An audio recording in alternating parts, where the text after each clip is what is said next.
Zakia Afrin. Writing began early as a means to communicate with expatriate father, and continued with major news outlets throughout student life in Dhaka, Bangladesh. In CA, co-edited Bengali Monthly Magazine Porshi for many years. A playwright taking on Emmy Birangona Bolchi and Burkahnama. Professionally, Zakia Afrin works as human rights activist and adjunct professor of international law. She is founder of Auditya Betaar, leading discussions on Bangladesh women and society. Talking to my sons about feminism. Ma, why are girls always at the front of the line? Why, you ask? What's the matter? We were lining up to drink water after recess. My teacher said, girls, go at the front. I was way back at the line and barely had time to drink properly. Last week the theater troupe came to class. We were all lining up to meet them. My teacher said, girls go ahead of the line. The troupe left before my turn came. Why are girls always at the front? What play is this, Ma? How does sending all men to prison bring peace in the world? I am feeling very bad. Oh no, this is a satire. I am performing this part of Sultana's Dream at the San Francisco Art Museum. Please don't feel bad. This is a satire, meaning bringing social ills to light through comedy. This is not a joking matter. Ma, why do you always discriminate against boys? You talk of feminism, women's rights, women's well-being all the time. Read about those. Men are human beings too. They have the need for well-being too, isn't it? For someone like me who spent almost a lifetime being an activist for women's rights, these questions came almost as a feeling of stumbling on stone. Within a few months of taking admission in Dhaka University, I found myself at the doorstep of a well-reputed Bangla newspaper, Bhora Kagoj, the morning paper, and began my penmanship writing about issues that affect women and girls.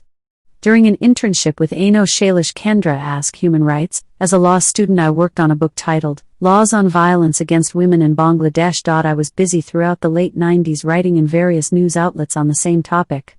As a professional in California, I work daily with survivors of domestic violence within the South Asian community in USA. This is second nature to me, being an activist for women's rights. I have never come across such challenging questions. Most adults realize or keep quiet to avoid unpleasantries that women are far behind men in education, professional achievement, and as a whole in livelihood. Offering them extra boost is almost a duty. Looking at our international obligations, it is very much a mandate.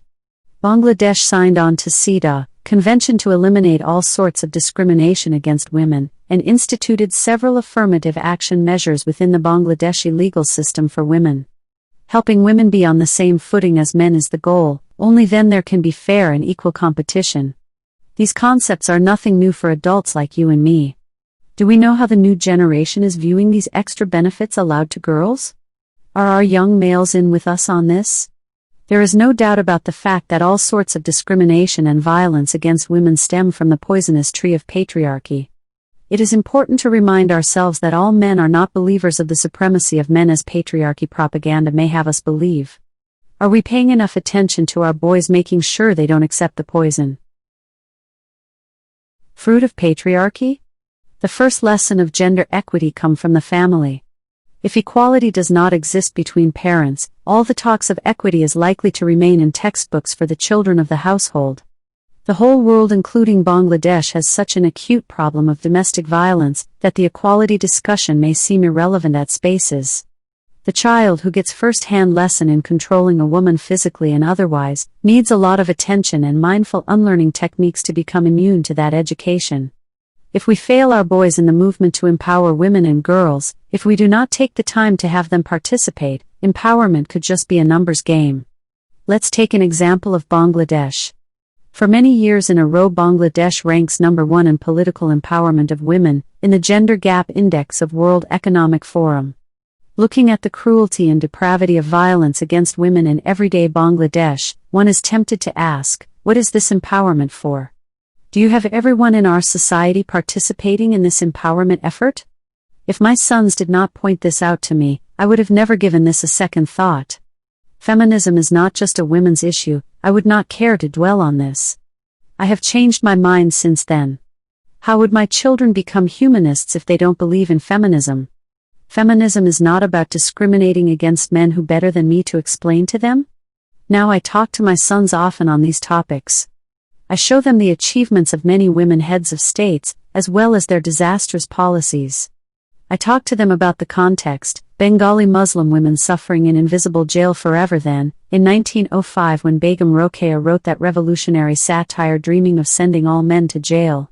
We talk about historical events that led women to get education, allowed to vote and gaining status as complete humans. How giving them extra boost is not against men, merely to bring them in same footing. I don't want them to believe any woman is a goddess, rather just another human being making lots of mistakes and filled with love and compassion. I don't allow any entertainment that demean women. My children are not to view women as commodities for pleasure. I feel this is a great responsibility nature has bestowed on me, bringing up feminist boys so that they never discriminate against women or anyone based on gender identity. Going back to the first conversation, after listening to my explanation, historically women have always stayed behind, so they are at the front of the line now, etc. My 12 years old took his younger siblings' complaint to heart and said, "The first graders don't know discrimination, why are you sending them at the back?" I guess that was a bit much. I must talk to the teacher. Translated by the author.